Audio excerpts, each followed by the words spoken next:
যে খেজুরগুলো নষ্ট হয়ে যেতেছে এখানে, এগুলো বাংলাদেশে 2700 টাকা কেজি কিনতে হবে, তাও পাওয়া যাবে না। মানে এত ভালো খেজুর, এত অথেন্টিক খেজুর পাওয়া যাবে না। তারপরও মানে সেগুলো তো একটু কেমিক্যাল যুক্ত থাকে, আর এটা একদম গাছে থেকে ছিঁড়ানো হয়েছে, একদম অথেন্টিক। দেখেন একদম মানে এর ভিতরে কোনো কেমিক্যাল নাই, একদম ন্যাচারাল ভাবে আর কি খেজুরগুলো হয়েছে। তো আমাদের বাংলাদেশে তো রমজান মাস আসলে বাদের হলো খেজুর ব্যবসায়ীদের জন্য রমজান মাসটা আসলে। কিন্তু এই দেশে দেখেন খেজুর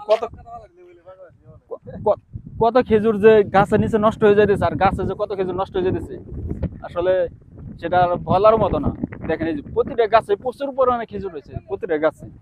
ওই যে দেখেন আরেকজন ওই দূরে রাখছে, প্রচুর পরিমাণে খেজুর প্রতিটা গাছে। দেখেন বাদায় বাদায় খেজুর, দেখেন এই খেজুর গুলো নষ্ট হয়ে যাইতেছে, কিন্তু খাওয়ার মানুষ নেই এখানে। আর আমাদের বাংলাদেশে এই খেজুর গুলোই ব্যবসায়ীরা মনে করে স্বর্ণের দামে বিক্রি করে এই খেজুর গুলো। রমজান মাস আসলে এতে খেজুর হয়ে যায় স্বর্ণের মতো দাম।